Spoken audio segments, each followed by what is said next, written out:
네, 여러분 안녕하세요. 노인요양 365TV입니다. 지난 2, 3일 전에 이제 방문요양 기간에서 다루고 있는 그 고시, 다른 말로 이제 규칙, 지침 뭐 이런 것들 이제 이야기를 해드렸습니다. 오늘은 이제 요양원 쪽인데요. 요양원에서 이제 근무를 하시면서 의문스러운 게 많이 있으실 겁니다. 그동안 이제 제가 근로기준법 관련된 내용을 많이 올려드렸었는데 그것만 갖고 요양원 측에 따지거나 이제 물어보거나 할 때 조금 뭔가 부족하다 그런 느낌을 받으실 수가 있어요. 요양원 측에서는 뭐 근로기준법 그런 것들은 생각도 안 하고 그냥 그 노인장기 요양보험법 그걸 기준으로 한다 하면서 이야기를 하는 것이 바로 사실은 고시거든요. 고시. 오늘 살펴볼 내용. 그렇다면 요양보호사도 어느 정도는 이 고시의 내용을 알고 있어야 대응을 할 수가 있습니다. 그래서 하나씩 보도록 하겠습니다. 이제 고시를 보려면 이제 네이버 여러분들 인터넷 들어가서 노인장기 요양보험 이렇게 이제 검색을 하면 이게 뜹니다. 이걸 이제 클릭을 하세요. 노인장기 요양보험 홈페이지 들어가서 알림 자료실 이걸 클릭하면 쭉 뜨는데 이 중에서도 법령 자료실을 클릭을 하셔야 됩니다. 법령 자료실에 들어왔습니다. 그럼 이제 이 중에서 공지 가장 위에 있는 거 이겁니다.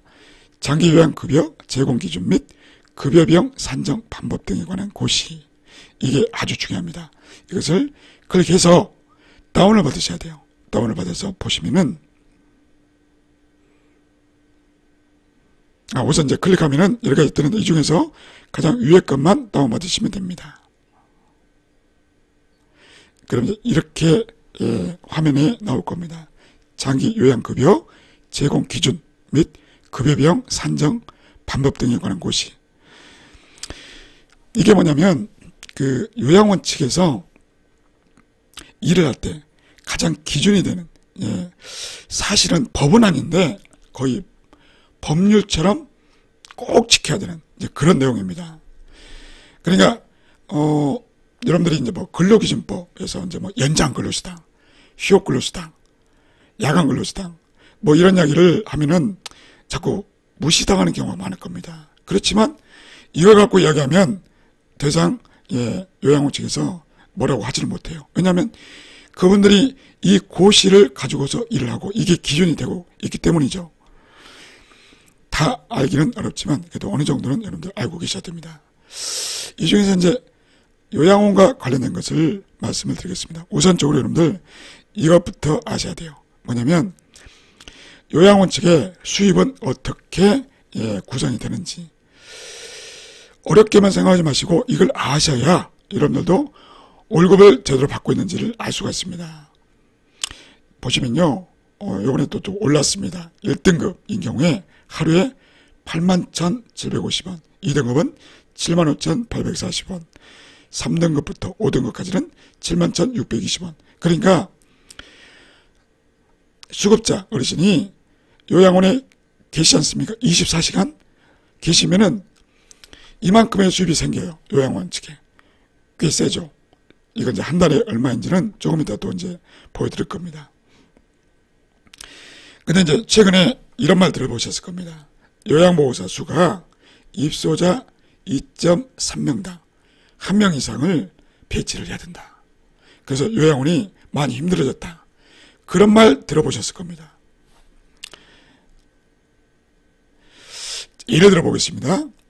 입소자가 3명이다. 3명만 있는 경우는 많지 않겠지만 여러분들이 이야기 쉽게 하려고 입소자가 3명이다. 그러면 2.3으로 나누면 돼요. 2.3. 그러니까 입소자 2.3명당 1명의 요양보호사가 필요하니까 입소자가 3명이다. 그러면 2.3으로 나누면 1.30이 됩니다. 1.30. 그러면 요양보호사는 몇 명만 배치하면 될까요? 한 명만 있으면 돼요. 한 명만. 그런데 입소자가 4명이다. 2.3으로 나누면 1.73이 되죠. 그러니까 1.5보다 숫자가 높죠. 그렇게 되면 반올림해야 됩니다. 반올림해서 요양보호사가 2명 있어야 됩니다. 이해가 되십니까? 그러니까 여러분들 사실 이런 것들은 이제 중학교 정도 수준이기 때문에 예, 어렵게만 생각하지 마시고 한번 계산기로 두드려 보세요. 이렇게 나옵니다. 그러니까 핵심은 뭐냐?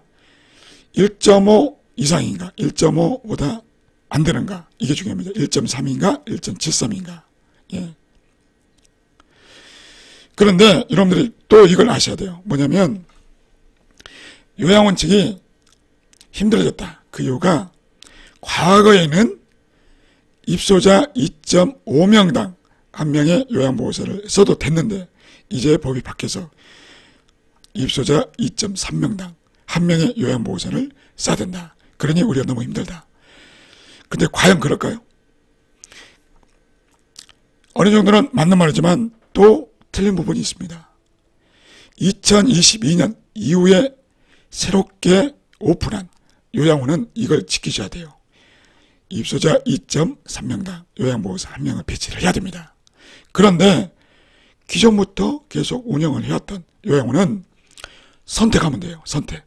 2.3명당 1명의 요양보호사를 배치를 하든 아니면 과거처럼 2.5명당 1명으로 그냥 쭉 가도 돼요.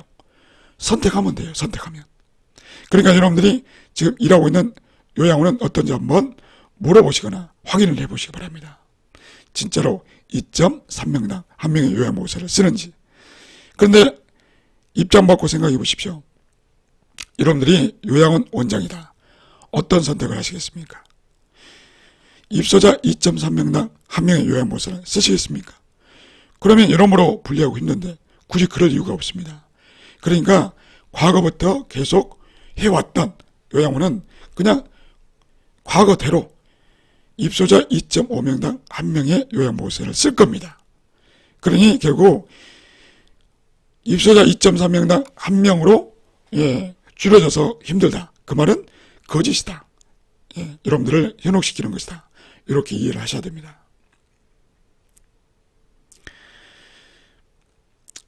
그래서 여기 보시면요. 과거처럼 입소자 2.5명당 1명의 요양보호사를 쓸 경우에 보십시오. 단가가 조금 줄어들어요. 78,250원, 72,600원, 66,950원. 그러니까 앞에 거랑 비교해 볼까요?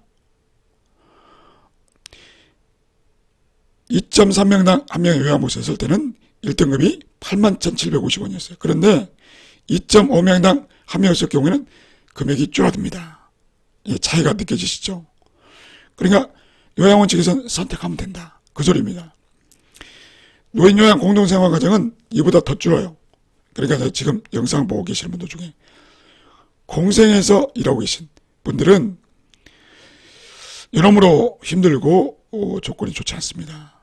실제로 이제 공생을 운영하시는 분도 힘듭니다. 왜냐하면 이처럼 단가가 낮기 때문이에요. 그래서 실제로 공생은 거의 적자라고 보시면 돼요. 네, 넘어가겠습니다. 이것은 이제 한 달로 계산해 봤습니다. 입소자 2.3명당 한 명의 요양보호사를 배치했을 때는 1등급인 경우에 한 달에 245만원. 많이 올랐습니다, 여러분들. 그러니까 1등급 어르신이 요양원에 계시면은 한 달 동안 요양원 측의 수입이 245만원이 된다는 것입니다.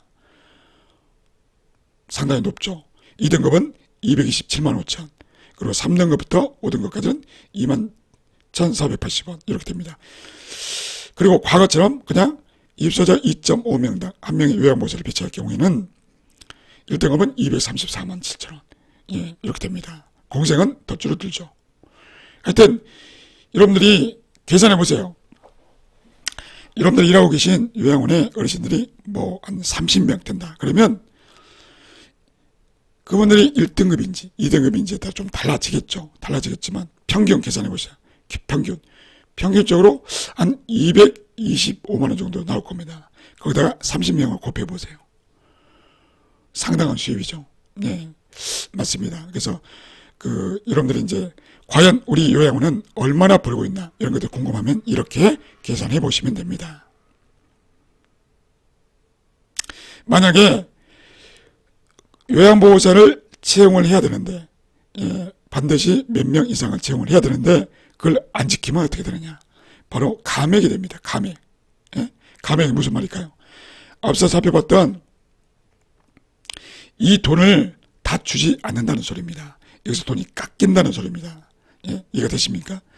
그러니까 꼭 있어야 될 종사자가 부족하다. 그러면 감액이 되는데 요양보호사, 간호조무사, 사회복지사, 물리치료사 이런 사람들, 이런 사람들을 요양원 측에서 줄이게 될 경우에 손해를 보게 됩니다. 요양원이.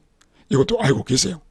그러니까 마치 요양원에서 돈을 벌려고 일부러 요양보호사를 숫자를 줄였다. 그것은 거의 불가능합니다. 그렇게 되면 요양원이 손해를 감수를 해야 되기 때문에. 이해가 되십니까? 그러니까 이런 것들도 알고 계시는 게 좋습니다. 입소자 대비 요양보호사가 부족하면 요양원은 공단으로부터 받아야 될 돈이 깎인다. 그 소리입니다. 자, 그런데 이제 가끔 이런 분들이 계십니다. 너무 이제 요양원 측의 갑질과 부당한 대우 이런 것들이 속상해서 이제 그만두고 싶다. 그래서 그냥 사표를 내고 이제 나오시는 분들이 가끔 계시죠. 자, 그럴 경우에 요양원 측은 어떤 상황이 되느냐. 실제로 요양원 측이 불리해집니다. 손해를 보게 됩니다. 갑작스런 퇴사. 그런 분들 많죠. 그냥 그만두고 나와버리는 거예요. 그럴 때 요양원 측이 손해를 보게 되죠. 앞서 살펴봤던 것처럼 채용해야 될 인력이 부족하게 되면 손해를 보게 됩니다. 자, 그런데요, 이런 규정이 있습니다. 그 직원이 퇴사한 날로부터 30일 동안은 큰 문제가 없습니다. 왜냐하면 공단에서도 요양원이 어렵다는 것을 알고 있기 때문에 어느 정도 배려해 주는 것입니다. 그런데 여러분들 이걸 또 아셔야 돼요. 퇴사한 직원이 근무 종료일, 그러니까 퇴사일 속하는 날을 기준으로 해당 급여 유형에서 직전 6개월간 월 기준 근무시간 이상을 근무해야 된다. 이게 무슨 말이냐? 쉽게 설명해 드리겠습니다. 갑작스럽게 퇴사한 요양보호사의 근무기간이 6개월을 넘지 못하면 요양원은 그냥 감액된다. 요양원이 손해를 본다. 그 소리입니다. 이거를 좀 극단적으로 표현하겠습니다. 만약 여러분들이 요양원이 너무 부당한 대우를 하고 괘씸하다. 그래서 약간의 좀 손해를 끼치고 싶다. 뭐 좋은 생각은 아니에요. 제가 지금 그걸 하라고 말씀드리는 건 또 아니에요. 여러분들 오해하지 마십시오. 그렇지만 알고는 계셔야 되니까 말씀을 드리는 것입니다. 만약에 그냥 갑작스럽게 퇴사를 한 그 직원이 그 요양원에서 6개월을 넘지 못했다면 그러면 요양원은 그냥 어쩔 수 없이 손해를 감수해야 된다. 손해다, 손해. 감액된다. 그 소리입니다. 이해가 되신지 모르겠습니다. 아무튼 이런 내용들이 요양원 측에서는 알고 있겠죠. 대부분 알고 있을 겁니다. 알고 있겠지만 요양보호사는 모른단 말이에요. 그래서 제가 이제 이런 것들을 알려드리는 것입니다.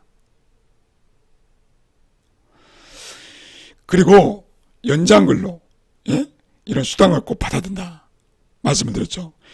그런데 여기 보십시오. 고시에도 정확하게 나와 있어요. 1인당 월 기준 근무시간 8시간. 그러니까 8시간이 기준이에요. 하루에 8시간을 넘게 되면 무조건 연장근로다. 여러분들 이것을 머릿속에 콕 박아 놓으시기 바랍니다. 여러분들이 일할 때 8시간 이상 근무한 것 같다. 그러면 연장근로다. 연장근로 수당을 제대로 주는지 안 주는지 그걸 따져 물으셔야 된다. 근로기준 보면 당연히 나와 있죠. 그렇지만 여기 나와 있는 고시에도 8시간이 기준된다라고 하는 것이 나와 있습니다.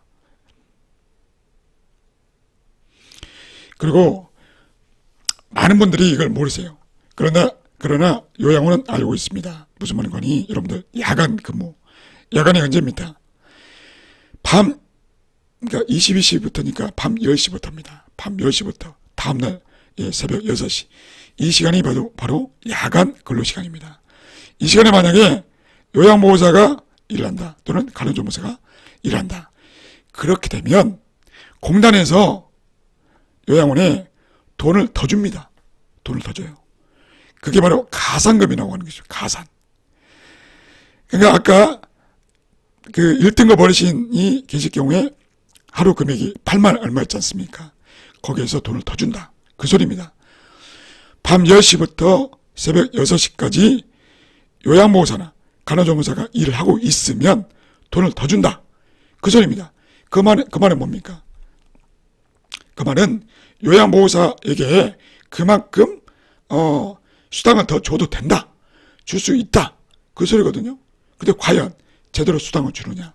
안 주잖아요. 여러분들 요구해도 안 주고, 원래 월급에 있으니까 뭐 더 이상 줄 수 없어, 이렇게 말하잖아요. 그러나 요양원은 이미 그 돈을 받은 거예요. 예? 야간에 여러분들 근무하시지 않습니까? 이미 그 돈을 받고 계세요. 제가 계산을 해봤더니 계산이 그렇게 간단치가 않아요. 실제로 그 요양원에서 근무를 해야 이 계산이 나오기 때문에 제가 계산했는데 좀 한계가 있습니다. 그러나 분명한 것은 가산금이 적지는 않습니다. 적지는 않아요.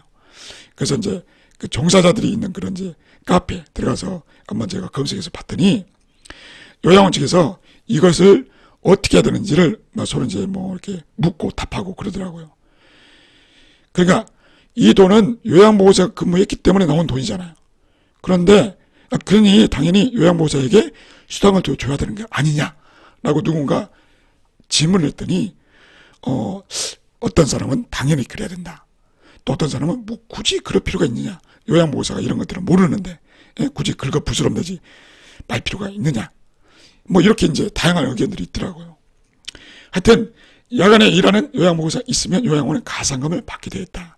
이걸 아셔야 됩니다. 그래야 여러분들이 요양원 측에 야간 근로 수당을 달라고, 추가적으로 달라고 요청할 수가 있는 것입니다. 이게 근거가 되는 것입니다. 예, 중요한 내용이죠.